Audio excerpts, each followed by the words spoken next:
자, 여러분은 자신의 신앙에 대하여 그리고 나의 아주 깊은 고민 그리고 누구에게도 말하기 어려운 그러한 주제를 가지고 이렇게 나눌 수 있는 상대가 있으십니까?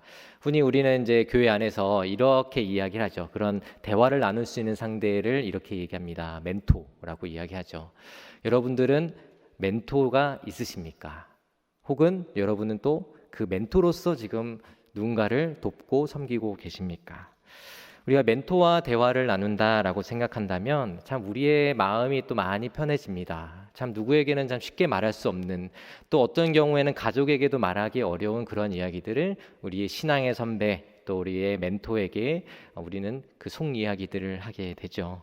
그래서 그때마다 대화를 나눈 중에 우리가 많은 위로를 받기도 하고, 그리고 앞으로 우리가 담대한 믿음의 발걸음을 해 나가기도 합니다.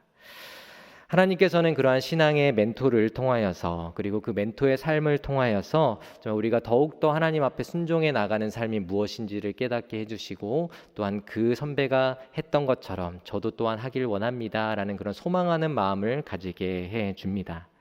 자, 이런 것을 통해서 우리가 그 멘토의 진실성을 또한 더욱더 알게 되고, 더욱더 그분을 신뢰하고 함께 대화를 나누게 되죠. 그 멘토가 우리와 함께 깊은 대화를 나눌 수 있는 이유 중에 하나는, 또 하나는 우리가 그 선배가 우리의 개인적인 아주 깊은 대화, 그리고 나에게는 어떻게 보면 굉장히 비밀스러운 일들을 누구에게도 이야기하지 않고 나와 대화를 나누는 그 대화 중에서만 이야기를 한다라는 것입니다. 그래서 우리는 더욱 그 멘토를 신뢰하게 되죠. 그래서 그분이 이야기하는 것을 내가 받아들이고 더욱더 앞으로 어떻게 해나가야 될지를 또 생각하고 깊이 생각하면서 우리가 믿음으로 나아가게 되는 것입니다. 근데 만약 그런 약속이, 우리 멘토와 멘티의 그런 관계에서의 약속이 깨진다면 어떻게 될까요? 제가 만약 누군가로부터 도움을 받고 있었다면, 그런 대화를 통해서 도움을 받고 있었다면 마음의 상처를 입겠죠. 또한 실망함으로써 더 이상 그 관계를 유지하기 어려울 것입니다. 어쩌면 회복하기 어려운 관계까지 나아갈 수도 있겠죠.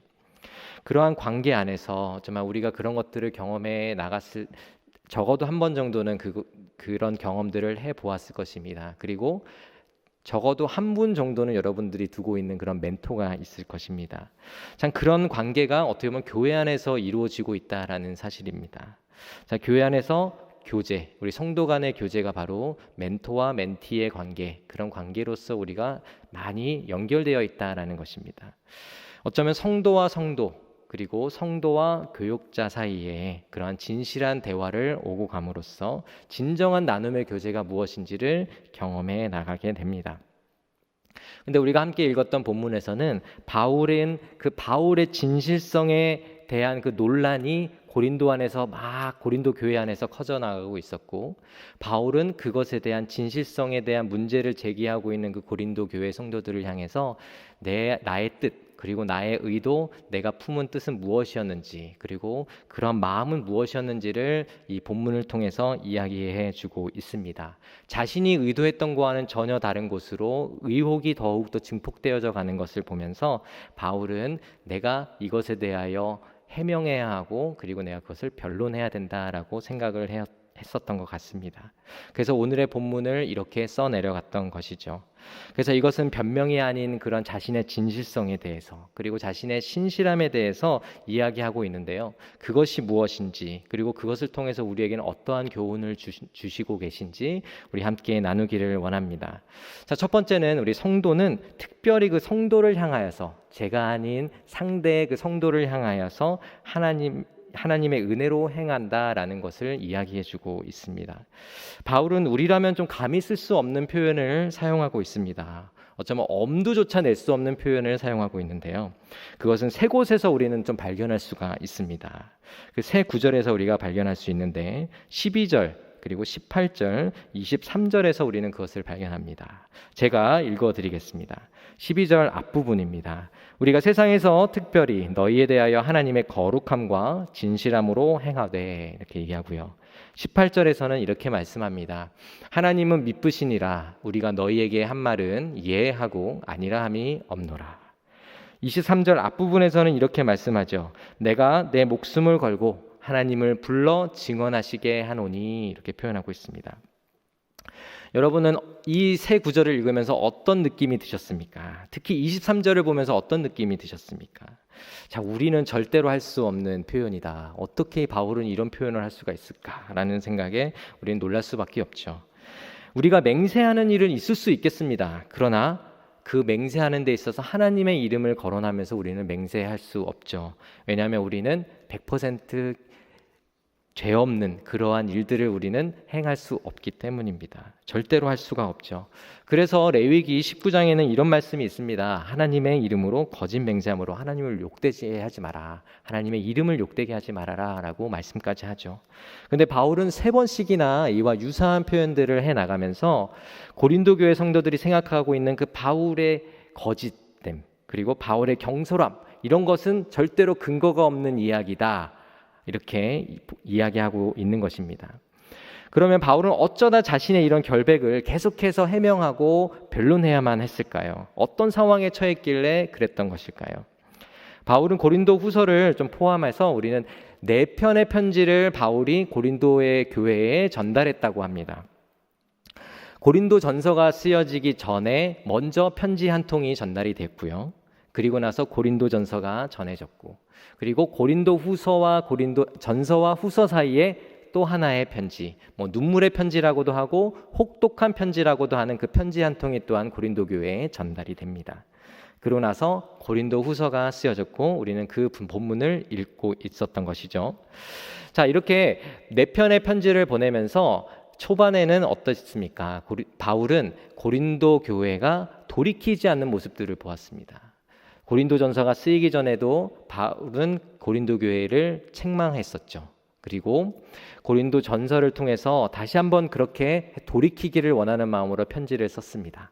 근데 바울은 어떤 소식을 접하게 되냐면 그 고린도 전서를 보냄으로써 어떻게 보면 회개하고 돌아와야 하는데 오히려 그것을 거부하고 바울의 교훈을 무시하는 그러한 일들을 접하게 되죠. 그러한 소식을 듣게 됩니다. 그래서 바울은 그동안 계획하지 않았던 고린도 교회 방문을 선택하여 깜짝 방문을 하게 됩니다. 이것은 어떻게 보면 되게 서프라이즈한, 뭔가 되게 그런 생일 축하하듯이 놀래켜주기 위한 그런 것이 아니라 계획하지 않았던 것을 그저 그 고린도 교회의 심각성을 발견하고 방문했던 것이죠.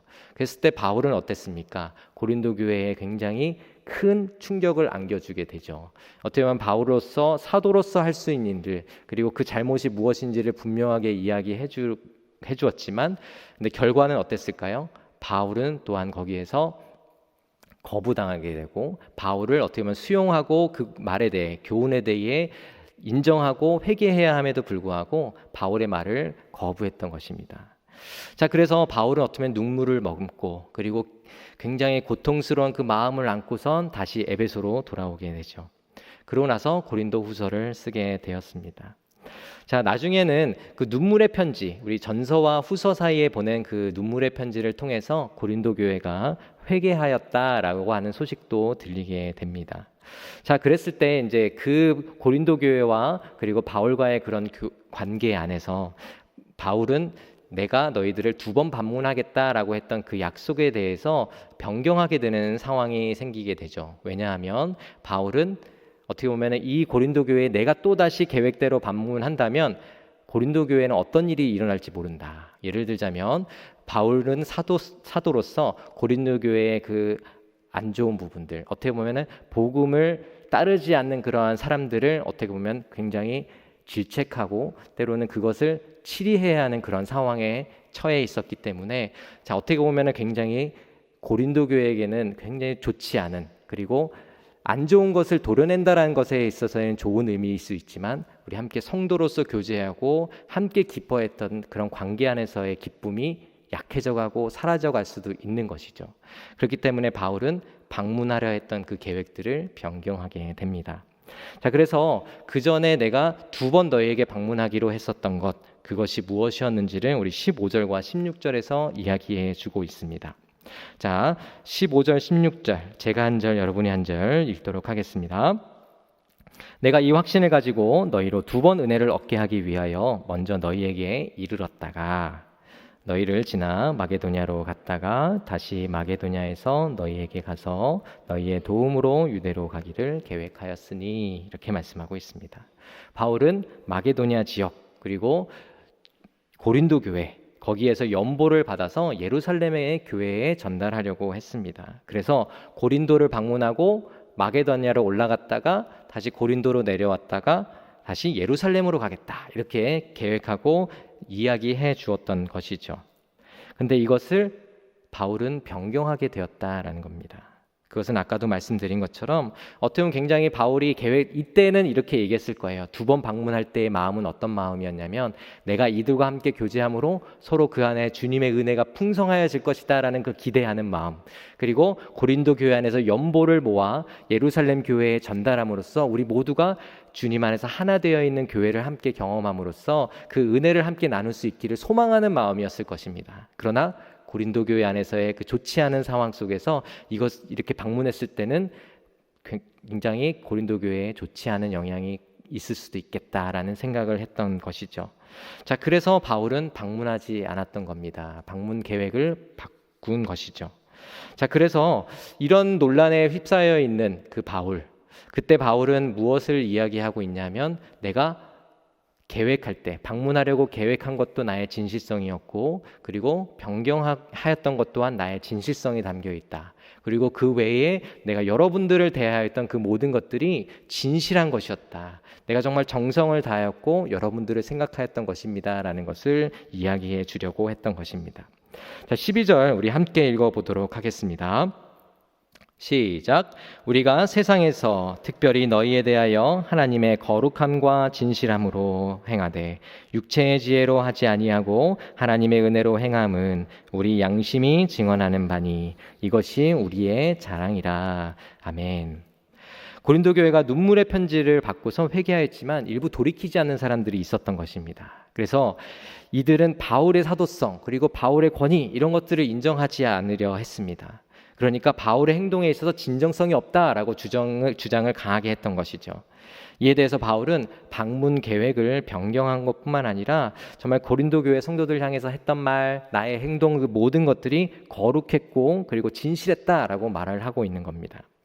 근데 우리가 하나님의 거룩함과 진실함으로 행했다라고 하는 그 의미 자체에 우리가 잘 와닿지 않습니다. 특히 진실함은 좀 알 것 같아요. 그러나 거룩함으로 했다라는 것이 무엇인지 잘 와닿지 않습니다.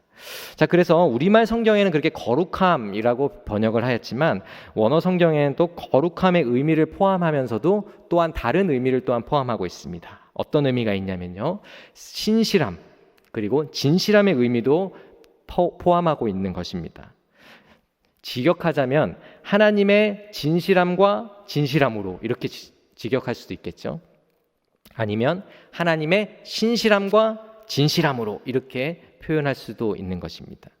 그래서 고린도 교회를 향한 바울의 마음이 특별했다. 그리고 하나님께서 세우신 교회이기에 더더욱 나는 신실함으로 그리고 진실함으로 정말 신실하고 진실한 그 마음으로 여러분들을 대했습니다. 라고 12절에서 말하고 있는 것입니다.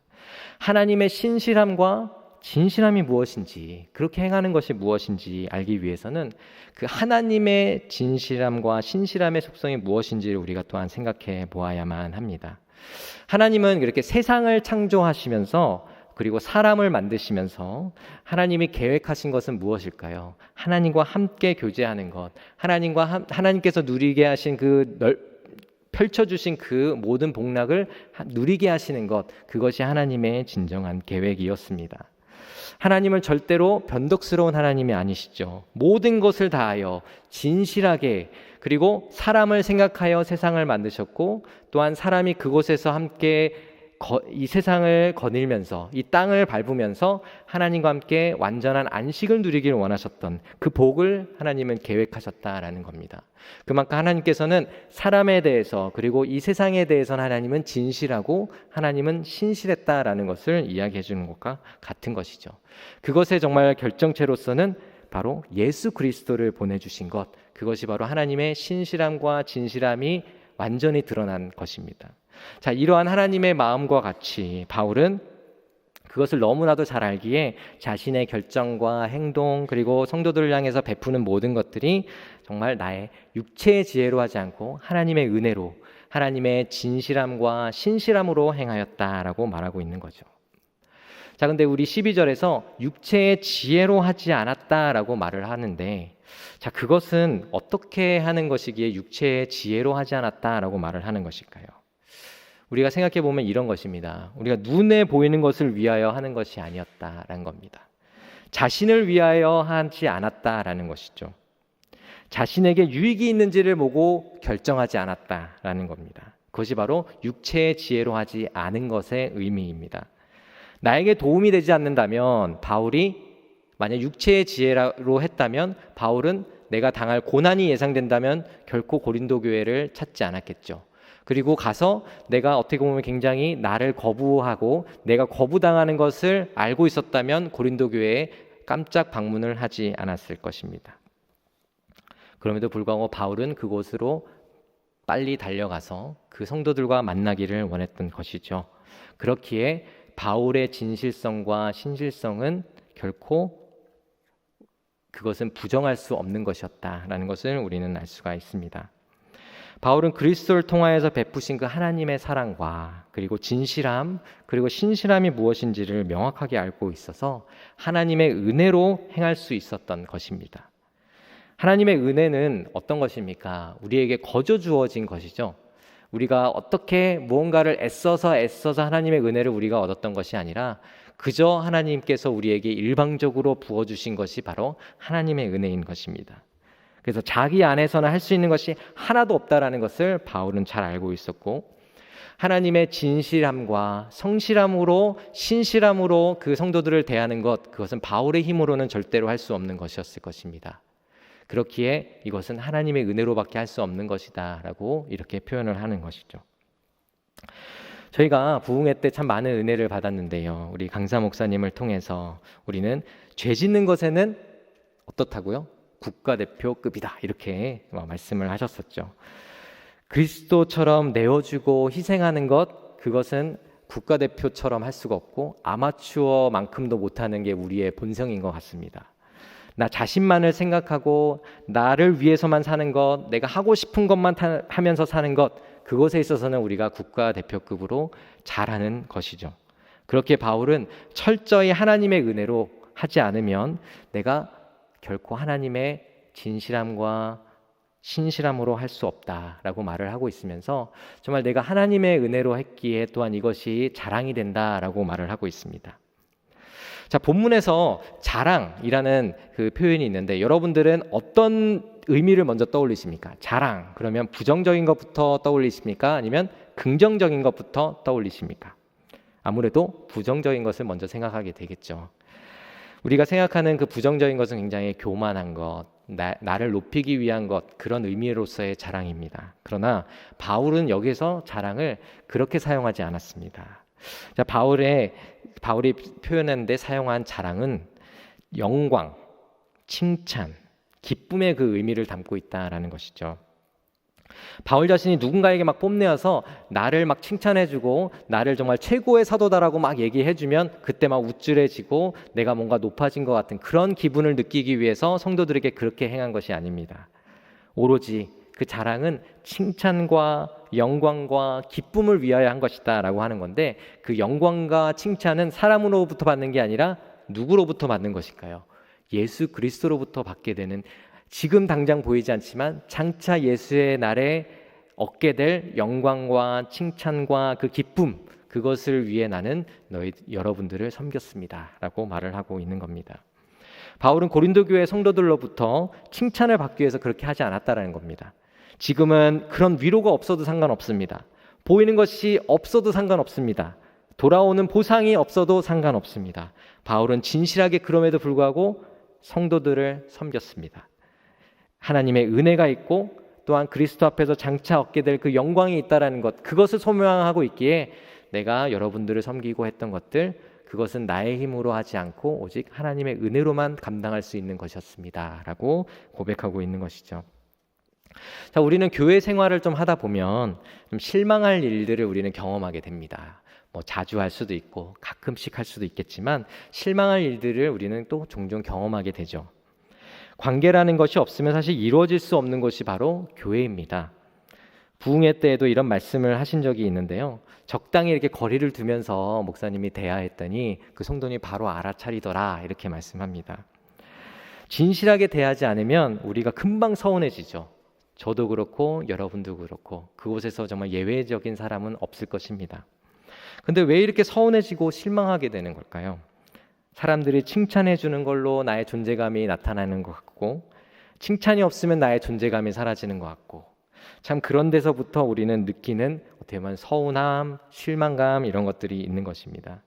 우리는 그리스도께서 우리에게 주실 그러나 당장 보이지 않는 그 영광에 관심을 갖기보다는 당장 눈앞에 보이는 것에 너무 많은 관심을 쏟고 있기에 우리가 어떻게 보면 그런 실망을 느끼게 되는 것이라 할 수 있겠죠. 말씀은 우리가 교회 안에서 성도들을 신실함으로 진실함으로 대하라고 이야기하고 있습니다. 정말 그런데 우리는 실망하기 쉬운 존재이기에 그리고 얻는 것 없이 베풀기만 하는 것 이것은 우리에겐 너무나도 소모적인 일이라고 생각하기에 정말 할 수 없다라고 우리는 말합니다. 그래서 무엇라고 말씀합니까? 하나님의 은혜로 행하라 라고 말씀하고 있는 것이죠. 우리는 교회의 모임과 사역 그리고 목장 모임 이런 것들이 하반기를 통해서 우리가 이제 본격적으로 시작되었습니다. 막상 코로나 기간 동안 안 하던 모임을 이제 하려고 하다 보니까 참 어려운 일인 것도 사실이죠.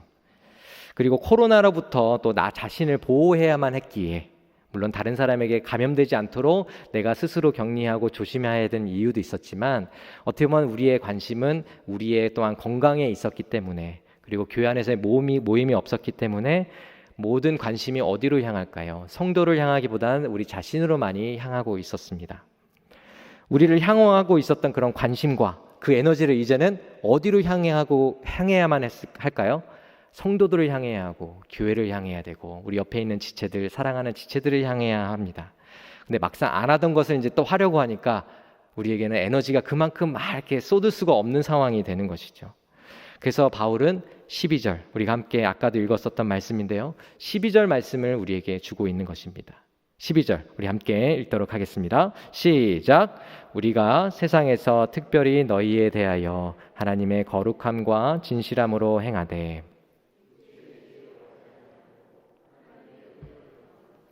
우리 양심이 증언하는 바니 이것이 우리의 자랑이라.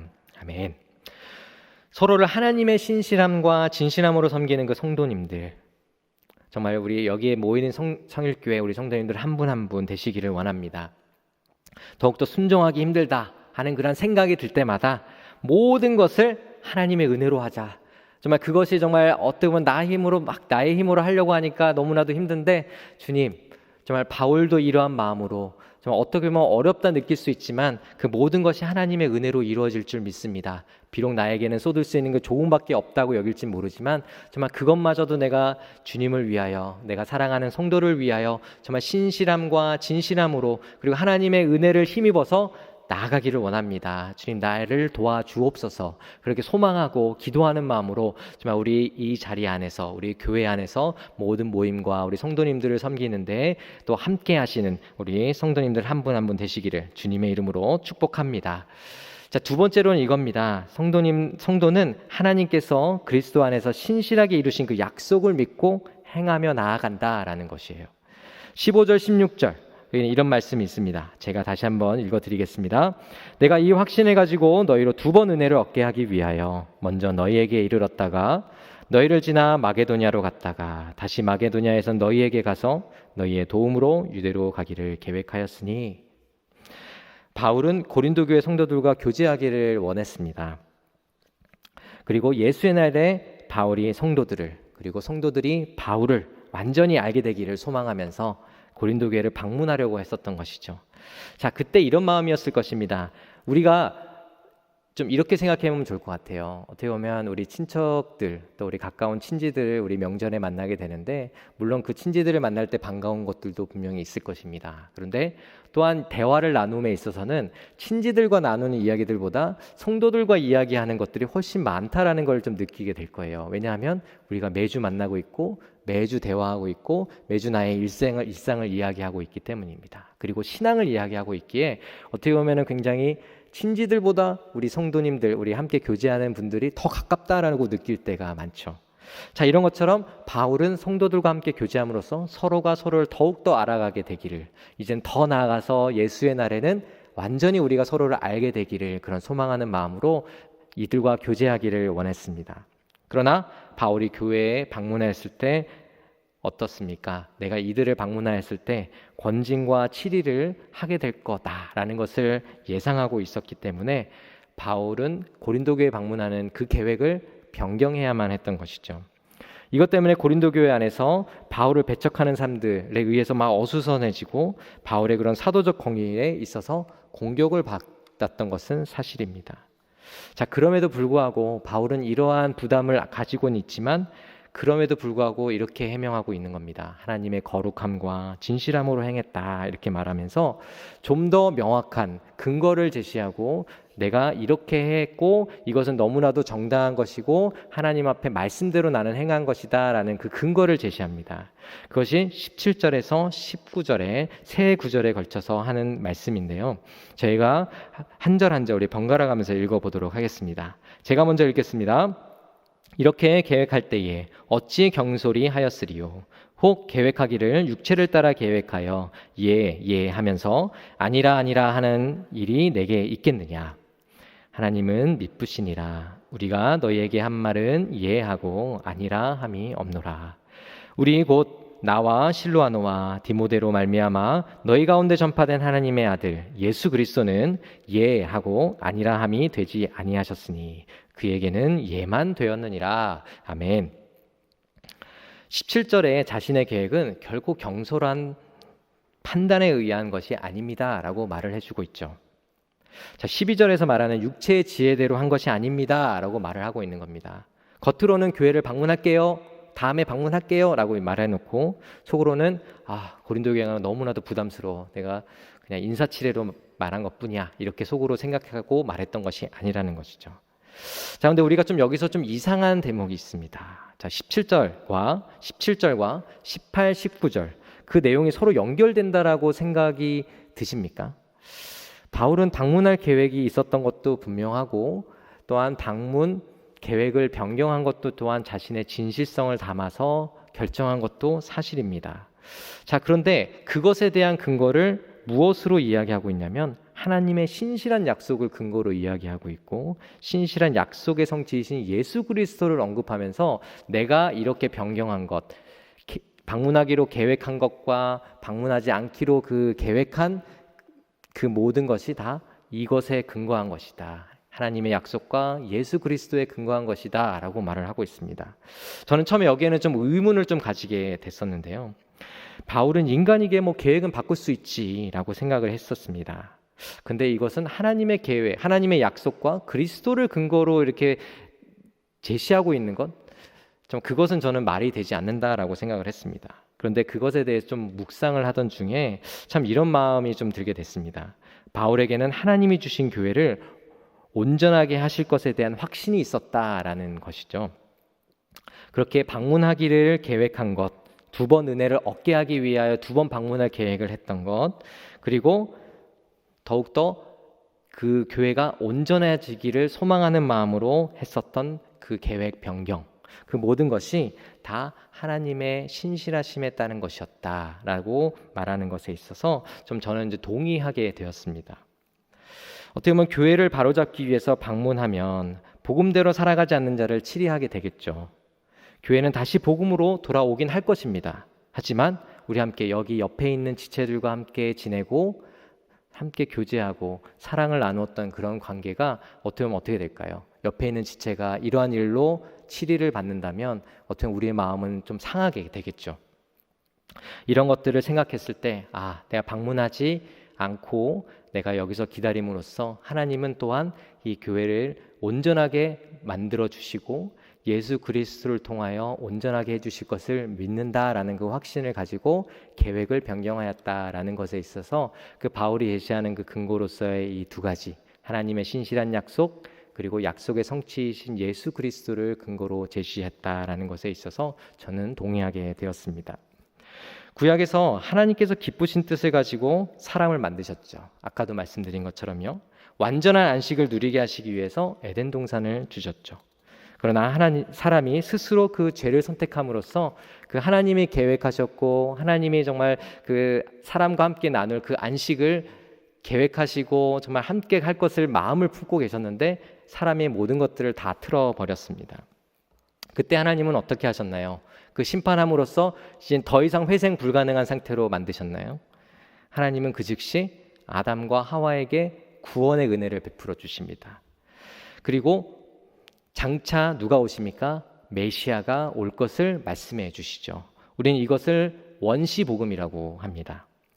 하나님은 그 위에서 모든 시간들을 보고 계시지만 또한 그 세상 안에서 시간 안에 살아가는 그 사람이 하나님의 그 거룩하고 신실한 그 계획을 다 망쳐버렸을 때 하나님은 하나님의 뜻을 이루시기 위하여 하나님의 지혜를 발휘하시고 하나님의 그러한 능력으로 그 모든 것들을 구원하기 위하여 이끌어 가셨다라는 것이죠. 그것이 바로 하나님의 신실한 약속이고 그리고 그 신실한 약속의 완전한 결정체로 성취된 그 예수 그리스도를 바울이 이야기함으로써 정말 내가 결정한 것, 비록 계획을 변경한 것이라 할지라도 하나님께서는 이 신실한 계획을 반드시 이루실 것이다 라는 그 믿음을, 확신을 가지게 되었던 것입니다. 또 구약시대에 또 이런 사건이 있었죠. 아브라함이 바로에게 아내를 누이라고 속이고 사례를 누이라 속이고 넘기게 되죠. 그랬을 때 만약 바로의 아내가 되었다면 어떻게 되었을까요? 하나님의 계획은 모두 물거품이 되어버리는 것이겠죠. 하나님은 그때 어떻게 하셨습니까? 사례를 바로의 손에서부터 건져내셔서 아브라함에게 돌아가도록 하십니다. 자, 이런 모든 것들이 사람은 망쳐놓았지만 하나님은 신실하게 그 약속들을 이루어 가시고 그 결국은 무엇을 통해, 누구를 통해 그것이 확연하게 드러났습니까? 예수 그리스도를 통해서 확연하게 드러났다라는 것입니다. 그래서 바울은 이것을 믿고 있었기 때문에 비록 자신의 계획은 바꾼 것 사실입니다. 그것은 인정합니다. 그러나 이것 또한 하나님께서 교회를 바로 세우게 하실 것, 그리고 바로 교회를 온전하게 하실 것, 그 뜻은 변하지 않는다라는 것을 확신했습니다. 그래서 20절에서 22절에 고백을 하게 되는 것이죠. 20절에서 22절 저희가 함께 교독하도록 하겠습니다. 제가 먼저 읽겠습니다. 하나님의 약속은 얼마든지 그리스도 안에서 예가 되니 그런즉 그로 말미암아 우리가 아멘 하여 하나님께 영광을 돌리게 되느니라. 우리를 너희와 함께 그리스도 안에서 그가 또한 우리에게 인치시고 보증으로 우리 마음에 성령을 주셨느니라. 아멘. 교회의 머리이신 예수 그리스도가 계시기에 교회는 약속대로 어떻게 됩니까? 온전해져 갑니다. 어디에서 그 확신을 얻을 수 있습니까? 우리를 그리스도 안에 있게 하셨고 우리를 하나님의 소유로 인치셨고 그리고 보증으로 우리에게 성령을 주셨다라는 것은 바울은 확신하고 있었고 우리 또한 그러한 성령이 우리 가운데 계시는 것을 확신하기에 교회는 온전해지고 하나님의 온전한 약속대로 신실한 약속대로 온전해져 갈 것을 확신하게 되는 것이죠. 그래서 자신의 계획 변경이 어떻게 보면 나에겐 진실한 것이고 신실한 것이었다라고 말을 해주고 있는 겁니다. 자, 그렇다고 해서 바울의 계획을 이렇게 변경하였다고 해서 우리는 지체들을 향해서도 이렇게 약속했다가 저렇게 약속했다가 막 바꾸어가면서 해야 된다는 말은 아닙니다. 다만 우리가 그런 상황이 된다 했을 때 전제되어야 할 것이 무엇일까요? 우리는 그 성도를 향해서 정말 하나님의 신실함과 진실함을 가지고 그리고 하나님의 은혜로 정말 그 지체를 위하여 섬기고 그 지체가 더욱더 하나님을 알아가도록 또한 더욱더 그 믿음이 성장해 가도록 돕는다라는 것, 그런 마음으로 나는 하고 있다라는 그 전제가 있어야만 약간의 계획의 변경이 생긴다 할지라도 그것이 진실성으로 남아있게 되는 것이죠.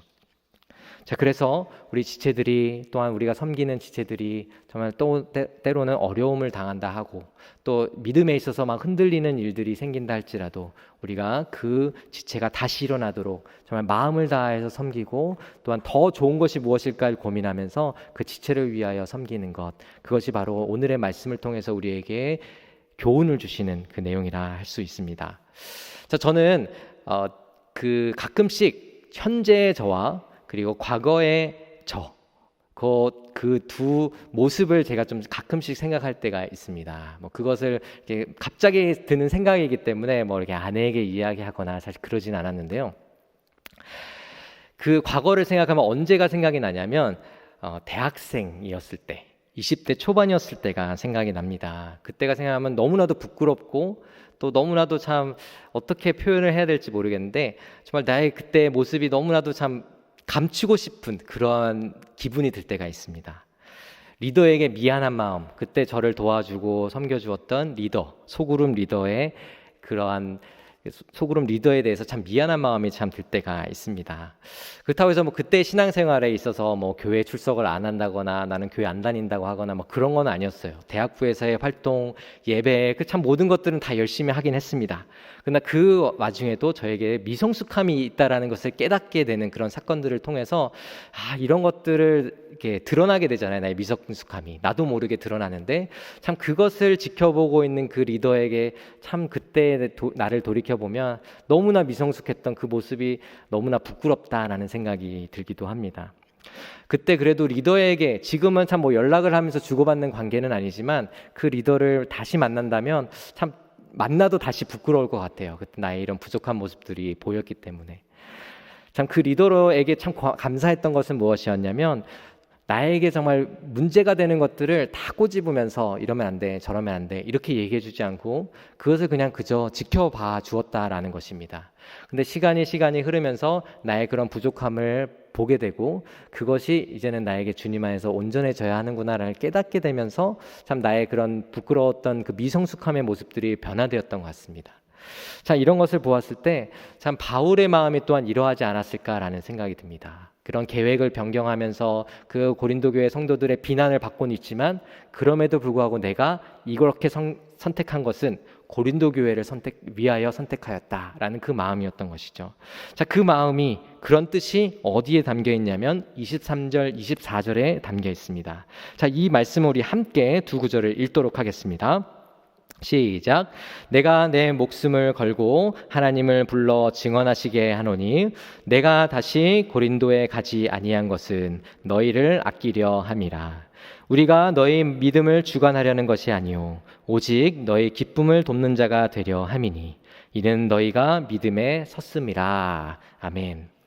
바울도 당장 가서 고린도 교회를 수술대에 눕혀놓고 바로 수술을 하고 싶었을 것입니다. 그랬다면 어땠을까요? 속히 정말 그 치료되어야 할 부분을 드러냈기 때문에 나아지겠죠. 좋아지겠죠. 하지만 바울이 보았을 땐 이렇게 보았던 것입니다.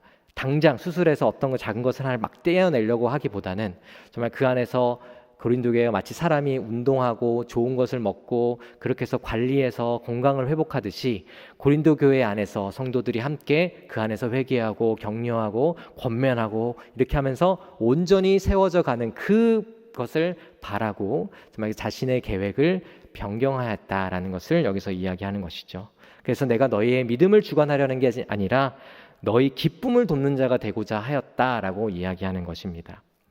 자, 이렇게 정말 회개하여 돌아오면서 바울의 기쁨이 되고 또한 성도들의 기쁨이 되었던 것처럼 정말 우리 모두가 정말 한 몸 한 교회로서 우리가 서로를 위하여 또한 격려하고 어떤 경우에는 정말 그러한 미성숙함이 보인다 할지라도 그것을 지켜봐주면서 기다려주면서 함께 한 교회로 나아져가는 정말 그러한 모습들이 우리 가운데 있기를 원합니다. 우리가 감당할 수 없겠죠. 우리가 지체를 섬기는 데 있어서 그걸 어려워할 수도 있겠죠. 그러나 어떻게 합니까? 하나님의 은혜로 감당해 나아가겠습니다 라고 믿음의 결단을 하면서 나아가는 것이죠. 자, 이러한 공동체를 우리에게 주셨습니다. 그리고 작은 단위의 공동체라면 우리에게 목장을 주셨습니다. 그 안에서 지체들을 만나게 하셨고요. 어떤 경우에 이런 모습의 지체, 저런 모습의 지체들을 같이 만나게 하셨습니다. 여러 가지의 일들이 있을 것입니다. 그럼에도 불구하고 하나님께서는 진실함과 신실함으로 우리 지체들을 함께 섬기고 나아가도록 우리에게 목장 모임을 주셨다라는 것을 우리가 기억하기를 원합니다. 때로는 우리가 감당하기 힘들 때 서로에게 하나님의 은혜로 정말 서로 감당해 나갈 수 있도록 격려하고 더욱더 힘을 북돋아 주면서 정말 우리가 나아갔을 때 하나님께서 그 안에 기쁨이 되고 또한 그 안에서 우리의 주님의 정말 은혜가 더욱더 넘쳐나고 더욱더 우리가 옆에 또 목장 또 옆에 목장들에게도 서로 도전이 되고 그래서 정말 교회가 더욱더 성장해 나아가고 함께 믿음이 자라가는 정말 우리 성익교회 정말 한 분 한 분 되시기를 주님의 이름으로 축복합니다.